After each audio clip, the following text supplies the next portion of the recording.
శ్రీకృష్ణమూర్తి గారు మనందరికి కూడా గౌరవనీయుడు, మన నగరం గర్వించదగ్గ మంచి వ్యక్తి ఆయన. వారి ఆధ్వర్యంలో కరీం గారికి ఈరోజు ఈ చిన్న సర్కారం అంటే ఏంటి, ప్రభుత్వ ఉద్యోగ పని ప్రజల సేవలు అందించడమే. కానీ ఏ విధంగా ఉండగా మన అందరం తెలుసు. ఇలాంటి సమయంలో కరీం గారు లాంటి వ్యక్తి మంచి అధికారిగా బాధ్యతగా తన విధులు నిర్వహిస్తున్నందుకు వారికి మరోసారి అభినందన తెలియజేస్తూ వారికి ఉండాలి శ్రీకృష్ణమూర్తి గారికి కూడా మేము హృదయపూర్వక అభినందన తెలియజేస్తాం. ఆ జిల్లాలో పడుతుంటాయి. మరి అత్యున్నతమైనటువంటి సేవలు అందిస్తున్నటువంటి కరీం గారికి హృదయపూర్వక శుభాకాంక్షలు. అలాగే మా ఇన్స్పెక్టర్స్ అందరూ కూడా ఎంతో అంకిత భావంతో ఎప్పుడు డ్యూటీస్ చేసినా కంబైన్ చెక్స్ కి వీటికి వెళ్తూ ఉంటారు. కాబట్టి నన్ను మన అవగాహన నుంచి శివరామ్ రెడ్డి గారు అలాగే ఇంద్రశేఖర్ గారు అందరూ అడిగారు, మనం అన్ని కాలేజెస్ కి స్కూల్స్ కి వెళ్ళి చెప్తాము, మీ దగ్గర ఉన్న మ్యాన్ పవర్ ఏంటి అని అడిగారు. అది నేను కరీం గారితో ప్రస్తావిస్తే మేము ఎన్ఎస్ఎస్ వాలంటీర్స్ ట్రైనింగ్ ఇస్తాము. అంటే దాదాపు ఒక 40 మంది NSS program officers Guntur town లో ఉన్నారు. ఆ 40 మందికి మా డిపార్ట్మెంట్ నుంచి మేము ట్రైనింగ్ ఇస్తే అవగాహన లేదా మానవతా సంస్థ లాంటి వాళ్ళు దాదాపు 200 కాలేజెస్ ఉన్నాయి మనకి గుంటూరు జిల్లా పరిధిలో. కాబట్టి వాళ్ళని ఎట్లా టైం షెడ్యూలింగ్ చేసుకొని ప్రజల్లోకి తీసుకెళ్లాలో పౌర సంఘాలు, ఎన్ఎస్ఎస్ ప్రోగ్రామ్ కోఆర్డినేటర్ మా డిట్స్ గారు నేను కొంచెం డిజైన్ చేయగలము. కాబట్టి మరొక సందర్భంలో ఈ ప్రోగ్రామ్ ని మనం చేయాలని భావిస్తున్నాను. మరి ఈ మధ్య ఐఐటి చెన్నై వాళ్ళు నిర్వహించినటువంటి సెమినార్ లో ఒక పేపర్ నేను ప్రజెంట్ చేయడం జరిగింది. నేషనల్ లెవెల్లో మన రాష్ట్రంలో ఒక ఇన్స్టిట్యూట్ కావాలని చెప్పి. అంటే మిగతా స్టేట్స్ లో రోడ్ సేఫ్టీ రీసెర్చ్ ఇన్స్టిట్యూట్స్ ఉన్నాయి, కానీ ఏదో ఒక కాంపోనెంట్ పైన 2 తెలుగు రాష్ట్రాల్లో లేదు. కాబట్టి ఎక్కడ దొరుకుతానో, దొరికితే లైసెన్స్ పోతుంది, పెనాల్టీ వేస్తారు అనే భయం విపరీతంగా ఉండేది. ఎవరైనా ఫ్రెండ్స్ బార్కి వైన్ షాప్కి వెళ్తే అందులో ఒకరు తాకుండా ఉండి ఆ వెహికల్ నడపడానికి ఉపయోగిస్తారు. కానీ ఇక్కడ మనకి ఆ పరిస్థితి కనపడటం. నేను మధ్య విమోచన ప్రచార కమిటీకి చైర్మన్ గా ఉన్నాను 3 సంవత్సరాల పాటు క్యాబినెట్ ర్యాంక్ లో. 3 సంవత్సరాలు కష్టపడ్డా. 3 సంవత్సరాలు ప్రభుత్వానికి తెలియజేశాను. ఒక బ్రీత్ అనలైజర్ ని చాలా తక్కువ ఖరీదు బ్రీత్ అనలైజర్ పెట్టుకుని టోల్ గేట్స్ దగ్గర ర్యాండమ్ చెకప్ చేస్తే ప్రతి వాహనం డ్రైవింగ్ చేసే ప్రతి వాహనదారుడికి భయం ఏర్పడుతుంది. ఈ టోల్ గేట్ దగ్గర కాకపోతే ఇంకో టోల్ గేట్ దగ్గర నేను దొరుకుతాననే భయంతో రాయి వాహనాలు నడపడం చేయలేదు. కానీ ఆ పని చేయించలేకపోయింది. ఇప్పుడైనా ఈ నూతన ప్రభుత్వం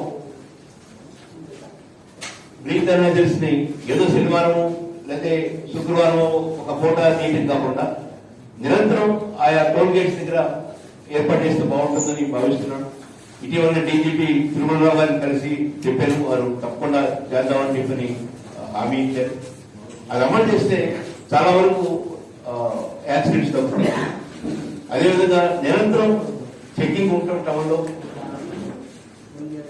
వారు కరీం గారు చేస్తున్నట్టుగా కౌన్సిలింగ్ ఉండటం, పేరెంట్స్ కౌన్సిలింగ్ ఇవ్వడం, ఇది కూడా నిరంతరం జరగాలని కోరుకుంటూ మానవతా చైర్మన్ రమేష్ గారు 2005 నుంచి 9 వరకు అనకాపల్లిలో 1,00,000 మందికి, అలాగే 9 నుంచి 14 వరకు కడపలో 1,00,000 మంది డ్రైవర్స్ కి విజయ ఫౌండేషన్ ప్రతినిధించిన పెద్దలు గౌరవనీయుడు శ్రీ పొంగాల శ్రీకృష్ణమూర్తి గారికి, అలాగే ఎమ్మెల్సీ లక్ష్మణరావు గారికి, అలాగే లక్ష్మణ్ రెడ్డి గారికి, అలాగే మా ఫౌండేషన్ ఇతర పెద్దలు ఎవరైతే ఇక్కడ ఉన్నారో అందరికీ, అలాగే మీడియా ప్రతినిధులు అందరికీ నా నమస్కారం. సార్ నేనైతే రాత్రి లక్ష్మణ్ రెడ్డి సార్ పొందుతున్నాము. ఇంకా మెయిన్ ఈ ఇనిషియేటివ్ రావడానికి నాకు ముఖ్య కారణం ఏంటంటే ప్రతి మంత్లీ రోడ్ సేఫ్టీ మీటింగ్ అనేది జిల్లా కలెక్టర్ గారి ఆధ్వర్యంలో చేస్తాం. నేను మెంబర్గా నేను ఈ అంకెలు చదవాల్సి వస్తుంది. రోడ్ యాక్సిడెంట్స్ నెలకి ఎన్ని జరిగింది. ఈ అంకెలు చదువుతుంటే నాకు తెలియని ఒక భావన, బాధ. అంటే మనం చదివి ఇంతమంది చనిపోయారు అని చెప్పడం కూడా నాకు కొద్దిగా బాధగా అనిపిస్తుంది. సో దీన్ని ఏం చేయవచ్చు? ఒక కేసులు రాయటం అంటే కేసులు రాస్తాం, దానివల్ల గవర్నమెంట్కి ఒక 1 కోటి రూపాయలు వస్తుంది. కేసులు రాసి 1 కోటి రూపాయలు సంపాదించడం ఉత్తమమా? వీళ్ళని ఒక్క ప్రాణమైన కాపాడటము గొప్ప. ఈ కాన్సెప్ట్ ఆలోచిస్తే అవగాహన ద్వారా చేద్దాం. Both education and enforcement. ముందు అవగాహన కల్పిద్దాం, అలాగే సేమ్ టైం ఎన్ఫోర్స్మెంట్ చేద్దాం. ఆ కాన్సెప్ట్ మొదలు పెట్టాము. దేవుడి వల్ల మీ అందరి కోఆపరేషన్తో, అలాగే స్వచ్ఛంద సంస్థలు కూడా బాగా కోఆపరేట్ చేస్తున్నాయి. ఈ కార్యక్రమం రెగ్యులర్గా ఇలాగే చేస్తాం. ఇంతే కాకుండా మా ఇన్స్పెక్టర్స్ కాలేజెస్కి వెళ్తున్నారు, అలాగే స్కూల్స్కి వెళ్తున్నారు. రెగ్యులర్గా మా joint transport commissioner Krishnaveni madam గారి ప్రోత్సాహంతో మేము ఎప్పుడు ఆ గైడెన్స్లో ముందుకు వెళ్తున్నాము. రెగ్యులర్గా ఈ కార్యక్రమం అయితే మేము ముందుకు తీసుకెళ్తాము. అలాగే దీనికి సొసైటీ తరపు నుంచి పెద్దలు ఇప్పుడు అందరూ ముందుకు వచ్చారు కాబట్టి వీళ్ళందరినీ స్ఫూర్తిగా తీసుకొని ఇంకా కొంతమంది స్వచ్ఛందంగా వచ్చి రోడ్ సేఫ్టీ అనేది ఒక ఏదో ట్రాన్స్పోర్ట్ డిపార్ట్మెంట్ పోలీస్ డిపార్ట్మెంట్ కాదు, ఇది ఒక సామాజిక బాధ్యత. ప్రతి పౌరుడు ప్రతి ఇంట్లో వాళ్ళ వెహికల్ ఉంటుంది కాబట్టి పని ఏం చేయట్లేదు. నేను జాబ్ మాత్రం చేస్తున్నాను. ఎందుకు నన్ను ఇలాంటి సన్మానం చేయాలని సేపు నేను ఆలోచించాను. సరే సార్కి నచ్చారేమో వాళ్ళు ఇక్కడ మేము చేసే యాక్టివిటీ వల్ల అని చెప్పేసి చాలా సంతోషం వేస్తుంది. యాక్చువల్గా ఇది ఇంకొద్దిగా నాకు బాధ్యత ఇంకా పెంచారు. మీరు చేసిన ఈ కార్యక్రమం వల్ల, ఈ సన్మానం వల్ల నాలో ఇంకా బాధ్యత పెరిగింది. యాక్చువల్గా ఈ కాన్సెప్ట్ ఏదైతే ఉందో రోడ్ సేఫ్టీ అవేర్నెస్ ప్రోగ్రామ్ అనేది రెగ్యులర్గా డిపార్ట్మెంట్ ఎప్పుడు చేసే కార్యక్రమం. కాకపోతే అంతకుముందు ఈ రూము కొద్దిగా వేకెంట్ రూము ఖాళీగా ఉంటే మేము మా ఇన్స్ట్రక్టర్స్తో కలిసి డిజైన్ చేసాం. ఇది ఒక క్రియేటివ్గా ఉంటుంది. ఒక రూమ్లో కూర్చోబెట్టి డైలీ ఇక్కడికి ఎల్ఎల్ఆర్స్కు డ్రైవింగ్ లైసెన్స్కి అలాగే ఏ కార్యక్రమాలకైనా ఆఫీస్కి వస్తుంటారు. రోజుకి 200 నుంచి 300 మంది. వీళ్ళందరికీ అవగాహన కల్పిస్తే ఎలా ఉంటుంది అనే ఆలోచనతో మేము స్టార్ట్ చేశాము. కొద్దిగా డీలర్స్ వాళ్ళు కోఆపరేట్ చేయబట్టి బాగా సక్సెస్గా చేశారు.